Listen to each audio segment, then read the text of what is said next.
আসলতে যোৱা 30/7/2025 তাৰিখে স্বয়ংভূ প্ৰেচিডেণ্ট প্ৰদীপ চৰকাৰ আপোনালোকৰ গোৰেশ্বৰতে যি এখন প্ৰেছ মিট দিছিলে সেই প্ৰেছ মিটৰ বিৰুদ্ধে আজি আমি ওলাইছোঁ। যাই হওক, প্ৰথমতে আপোনালোকক আমি ধন্যবাদ জনাইছোঁ। গোৰেশ্বৰ অঞ্চলৰ যি সাংবাদিক বন্ধুসকল আজি আগবাঢ়ি আহিছে তেওঁলোকক ধন্যবাদ দিছোঁ। আৰু ইয়াৰ আগতে মই চিনাকি কৰাই দিব বিচাৰিছোঁ যে আমাৰ ইয়াত BTC তথা অসমৰ বিভিন্ন বিষয়ববী আছে অনুসূচিত ছাত্ৰ সন্থাৰ। প্ৰথমতে মোৰ চিনাকি দিছোঁ। মোৰ নাম শ্ৰী গোপাল চৰকাৰ। মই দীৰ্ঘদিন ধৰি অনুসূচিত জাতি ছাত্ৰ সন্থা অসম ছাত্ৰ সন্থাৰ লগত জড়িত হৈ আছোঁ। মই বৰ্তমান উপসভাপতিৰ দায়িত্বত আছোঁ। মোৰ কাষতে আছে BTC অনুসূচিত জাতি ছাত্ৰ সন্থাৰ জোনালৰ প্ৰেচিডেণ্ট অমৃত মণ্ডল, সভাপতি তেওঁ। মোৰ লগত আছে ওদালগুৰি জিলাৰ অনুসূচিত ছাত্ৰ সন্থাৰ সম্পাদক সুখদেৱ চৰকাৰ। ইয়াত উপস্থিত আছে তামোলপুৰ জিলাৰ সভাপতি অনুসূচিত জাতি ছাত্ৰ সন্থাৰ সভাপতি বিপুল কীৰ্তনীয়া। আমাৰ তামোলপুৰ জিলাৰ উপদেষ্টা মণ্ডলীয় ছাত্ৰ সন্থাৰ উপদেষ্টা মণ্ডলীয় আমাৰ এই দাদা কৃষ্ণ ঠিকাদাৰ দা, আমাৰ তপন দা, এখেতসকলো আছে। আৰু আমাৰ ওদালগুৰি জিলাৰো সভাপতি উপদেষ্টা তথা তেওঁ অনুসূচিত জাতি পৰিষদৰ উপসভাপতি ভগৱান দাস দা আছে। আৰু আমাৰ যি গোৰেশ্বৰ আঞ্চলিক নৱনিৰ্বাচিত সভাপতি বিশ্বজিৎ বিশ্বাস ডাঙৰীয়াও আছে। তো তাৰপিছত আমাৰ জগবন্ধু দাও গোৰেশ্বৰৰ এই অঞ্চলৰে স্থানীয় বাসিন্দা তথা এই আঞ্চলিকৰ তেওঁ উপদেষ্টা হৈ আছে। গতিকে আমি আজি ইয়াত একত্ৰিত এই কাৰণেতো হৈছোঁ যে যোৱা এখন প্ৰেছ মিটত আমাৰ প্ৰেছ মিট নহয়, আচলতে যি গোৰেশ্বৰত যি একপক্ষভাৱে যি এটা অনুসূচিত জাতি এটা সংগঠন চলি আছিলে, তাৰ প্ৰতি আমাৰ যি গোৰেশ্বৰৰ ৰাইজ প্ৰতিষ্ঠ হৈ তেওঁলোকে আমাৰ অমৃত মণ্ডলৰ লগত যোগাযোগ কৰিলে, আমাৰ বিপুল কীৰ্তনৰ লগত যোগাযোগ কৰিলে তামোলপুৰ জিলাৰ সভাপতি, যে ইয়াত এটা শক্তিশালী অনুসূচিত জাতি ছাত্ৰ সন্থাৰ আঞ্চলিক কমিটি বনালে। সেই মৰ্মে সেইদিনাখন এটা প্ৰেছ মিট দিয়া হ'ল। তো সেই তাতেই কিছু কথা আলোচনা হৈছিলে যে প্ৰদীপ চৰকাৰ ডাঙৰীয়াই যিখন কমিটি চলাইছে সেই কমিটিক লৈ বৈধ অবৈধলৈ কথা আহিছিলে। আচলতে ভাৰতবৰ্ষত তেওঁ কোৱা মতে ভাৰতবৰ্ষত সকলোৱে নিজৰ মতে সংগঠন কৰি চলাব পাৰে, তাৰ সকলোৰে অধিকাৰ আছে। কিন্তু তাত কিমান বৈধতা অবৈধতা সেইটো ৰাইজে বিচাৰ কৰিব পাৰে।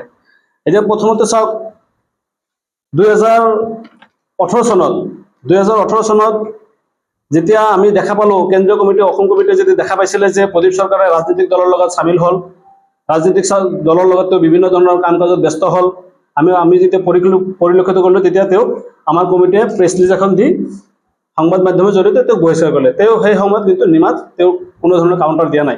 কিন্তু বৰ্তমান সময়ত তেওঁ কৈ আছে যে যে BTC যিখন কমিটি আমাৰ অসম কমিটিৰ আণ্ডাৰত সেই কমিটিখন নাই। সেইটো সম্পূৰ্ণ ভুল। তেওঁ নিজৰ স্বাৰ্থ আদায় কৰিবৰ কাৰণে এইবোৰ কথা কৈ আছে। আচলতে BTCৰ যিজন মানিক চৰকাৰ তেওঁ আমাৰ সভাপতি আছিলে BTC ৰিজনৰ।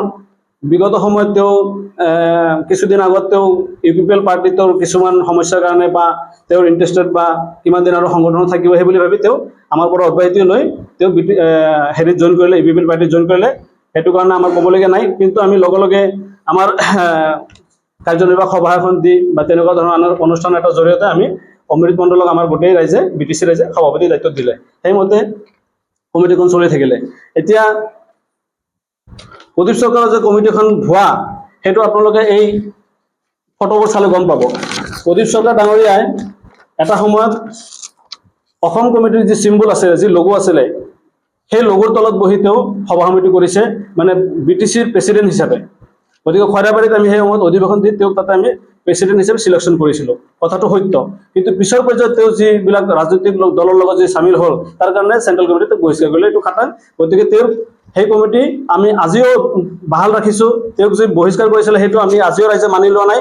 গতিকে তেওঁ নিজাকে যদি সংগঠন কৰি লৈছে, তেওঁ নিজাকে যদি বনাই লৈছে, সেইটো ৰাইজে গ্ৰহণ যদি কিমান সেইটো ৰাইজে বিবেচনা কৰিব, মই ৰাইজৰ ওপৰত এৰি দিছোঁ। দ্বিতীয়তে তেওঁ এটা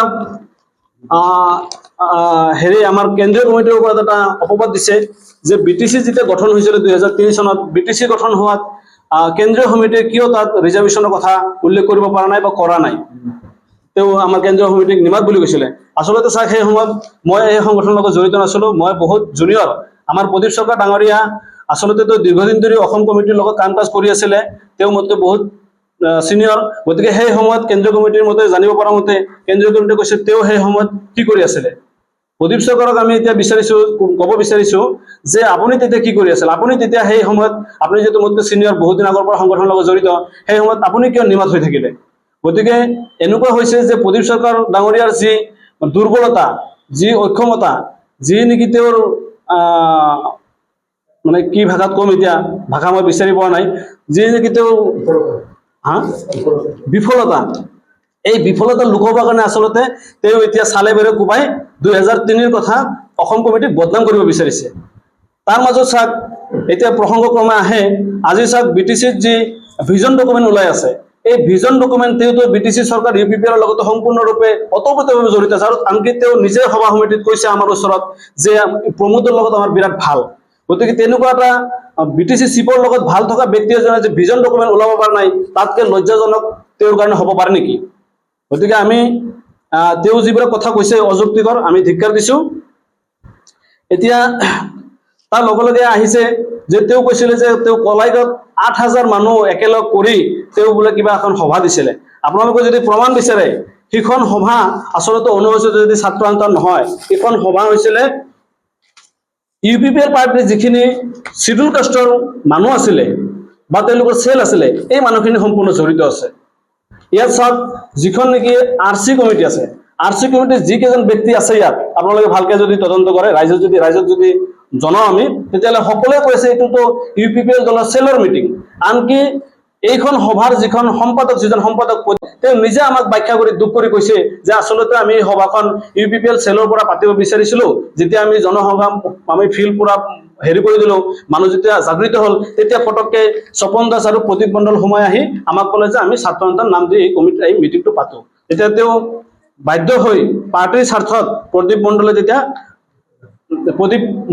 তেওঁৰ নাম প্ৰদীপ মণ্ডল এই সম্পাদক RC কমিটিৰ তেওঁ তেতিয়া ছাত্ৰ সন্থাৰ এই লোগো চগো লগাই তেওঁলোকে সভাখন পায় আচলতে এই যে সভাখন হ'ল তাত 8,000 নহয় 8,000 হোৱা নাই যদিও তাত 15 পৰা 2,000 মানুহ হৈছিলে UPPৰ চেলৰ যিখিনি বিষয়ববীয়া তেওঁলোকৰ যদি ফটো আছে ফটোবিলাক যদিও চাই তাতে সম্পূৰ্ণ গম পাব যে তেওঁলোকৰ সম্পূৰ্ণ মানুহ UPPৰ চেলৰ তো এই যে 2,000 মানুহ গেদাৰিং হৈছে আচলতে তাৰে যি RC কমিটিৰ সম্পাদক প্ৰদীপ মণ্ডল তেওঁৰ নেতৃত্বতে হৈছিলে গতিকে এইখিনি যদি অন্য কোনোবাই যদি বেনিফিট ল'ব বিচাৰে আমি সেইটো মানি নলওঁ ৰাইজে সেইটো মানি নলয় তেওঁ লগত এইখিনিও কৈছিলে যে সেই সভাখনত আমি সবকে মাতিব পাৰোঁ সভাত নিমন্ত্ৰিত অতিথি হিচাপে সবকে মাতিব তাতে কোনো বাধা নাই কিন্তু RC কমিটিত বহুতখিনি কথা আহি পৰে যে RC কমিটি যদি একপক্ষীয়ভাৱে হয় তেতিয়াহ'লে সেইটো পক্ষৰ মতে সব কাম চলিব গতিকে ৰাইজে তাৰ পৰা জলপট্টকে বুজিব পাৰিছে যে এইটো আচলতে UPPৰ পাৰ্টিৰহে মিটিং আছিলে UPPৰ পাৰ্টিৰ চেলৰ মিটিং আছিলে তেওঁলোকে চেলৰ মিটিং যদি দি কথা পাতিল হয় আমাৰ কোনো ক'বলগীয়া নাছিলে তো এইখিনিতে আৰু ক'ব বিচাৰিম এই অধিৱেশন যেতিয়া হৈছিলে অধিৱেশনটো হোৱাৰ পিছত তেওঁ মানে অপবাদবিলাক আনিছিলে এইকাৰণে ক'ব বিচাৰিছোঁ যে তেওঁ কৈছিলে যে তেওঁ সভাখন অসম কমিটিয়ে কিয় বন্ধ কৰিব নোৱাৰিলে যদি আমি অবৈধ কমিটি হওঁ অসম কমিটিয়ে কিয় বন্ধ কৰিব পৰা নাই আমাৰ সভাখন আচলতে বন্ধ কৰিবৰ কাৰণে আমাক চেণ্ট্ৰেল কমিটিৰ পৰা ইনষ্ট্ৰাকশ্যন দিছিলে এইখন চিঠিত লিখা আছে দীপংকৰ দাসে গোপাল চৰকাৰলৈকে চিঠিখন লিখিছে আপোনালোকে ভালকে এইখন লৈ ল'ব তো তাত লিখিছে যে বৰ্তমান যিখিনি ৰাইজৰ পৰা যিখিনি কমপ্লেইন গৈ আছে চেণ্ট্ৰেল কমিটিত যে UPPৰ চেলৰ মানুহখিনি এনেকুৱা নাম দি সংগঠনৰ নাম দি জাতিটো বিক্ৰী কৰিব বিচাৰিছে তেতিয়া চেণ্ট্ৰেল কমিটিৰ পৰা মোক এখন নিৰ্দেশ দিলে যে আপুনি এই বস্তুটোত তদন্ত কৰক বা ভালকৈ সেইটো বিবেচনা কৰক মই সেই মৰ্মে কলাইগাঁৱত যিখিনি এই কমিটিৰ মানুহ আছিলে বা তাৰে যিখিনি সচেতন ব্যক্তি আছিলে তেওঁলোকক লগ কৰিলোঁ লগ কৰাৰ পিছত তেওঁলোকে প্ৰদীপ চৰকাৰ আৰু তেওঁৰ লগত যিখিনি ব্যক্তি আছিল সংগঠনৰ বুলি কৈছিলে যে তেওঁলোকে গোটেইখিনি মানুহ গ'ল মাত্ৰ স্বপন দাস তাতে উপস্থিত নাছিলে বাকী সবেই আছিলে আনকি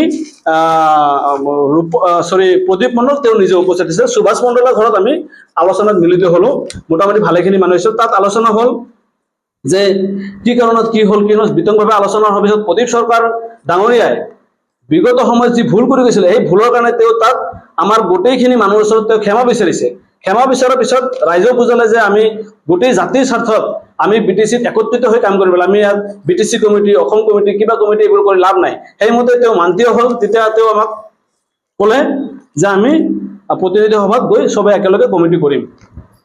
তাৰ কাৰণে আমি সেই সভাখনত কোনো ধৰণৰ আপত্তি নকৰিলোঁ। আমি নহ'লে আইনীভাৱে ব্যৱস্থা ল'লো। যিহেতু আমাৰ দীপংকৰ দাস সভাপতিক তেওঁলোকে কোনো ধৰণৰ কনচাৰ্ন নোলোৱাকৈ তেওঁৰ নাম চিঠিত সন্নিৱিষ্ট কৰিছে। সেইমতে তেওঁ আপত্তি কৰিছে যে এইখন কমিটি কিহৰ পৰা কি আহিছে মই নাজানো। মই বিতং কোৱাৰ পিছত ৰাইজে যেতিয়া বিতং গম পালে তেতিয়া এইখন কমিটিৰ ওপৰত তেওঁলোকে ক'লে যে এইখন মিটিঙৰ কাৰণে মোৰ আপত্তি আছে, তোমালোকে ডিচি তাতে কমপ্লেইন কৰা, মোৰ নামটো উঠাই দিব লাগে। তো সেইখন যদি দিওঁ লগে লগে মিটিং তেওঁলোকৰ বন্ধ হৈ যায়। গতিকে ৰাইজৰ স্বাৰ্থত, কলাইগাঁও ৰাইজৰ স্বাৰ্থত আমি সেইখিনি নকৰিলোঁ। গতিকে প্ৰদীপ চৰকাৰ ডাঙৰীয়াই এনেকুৱা ধৰণৰ যাতে মানে কেঁচু খান্দি সাপ ওলোৱাৰ নিচিনা ঘটনা নকৰক, তেওঁৰ কাৰণে তেওঁক আমি আহ্বান জনাইছোঁ।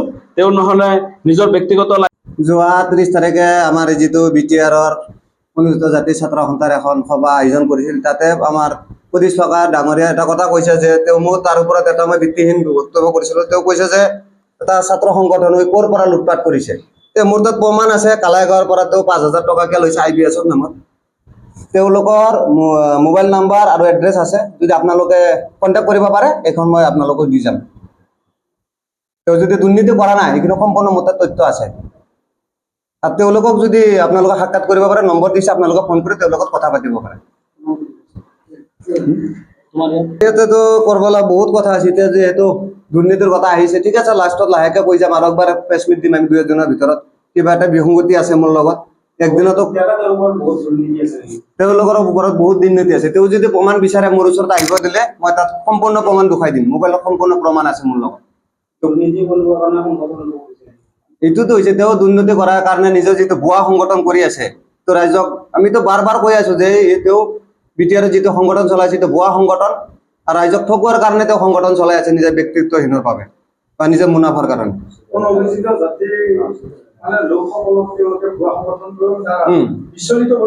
বিচলিত কৰিব বিচাৰিছে। আৰু তেওঁ কৈছে যে অসম কমিটিৰ লগত তেওঁৰ কোনো লেনদেন নাই। মোৰ তাত প্ৰুফ আছে যে 2016-ত কৈছে সুকীয়াভাৱে তেওঁলোকে এখন কমিটি গঠন কৰিছে। তেওঁলোকে যদি 2016-ত কমিটি গঠন কৰিছে, 2017-ত অনুসূচিত জাতি ছাত্ৰ সন্থাৰ অসমৰ যিটো লঘু তেওঁটো ক'ৰ পৰা ব্যৱহাৰ কৰিছে সম্পূৰ্ণ প্ৰুফ আছে। ইয়াতো যদি আপোনালোকক লাগে মোবাইলত মোৰ হোৱাটছএপত বহুত প্ৰুফ আছে, তাৰ বিষয়ে ৰেকৰ্ডিং আছে, ক'ৰ পৰা পইচা আনিছে সম্পূৰ্ণ তথ্য আমি মিডিয়াৰ যোগেদি দিম।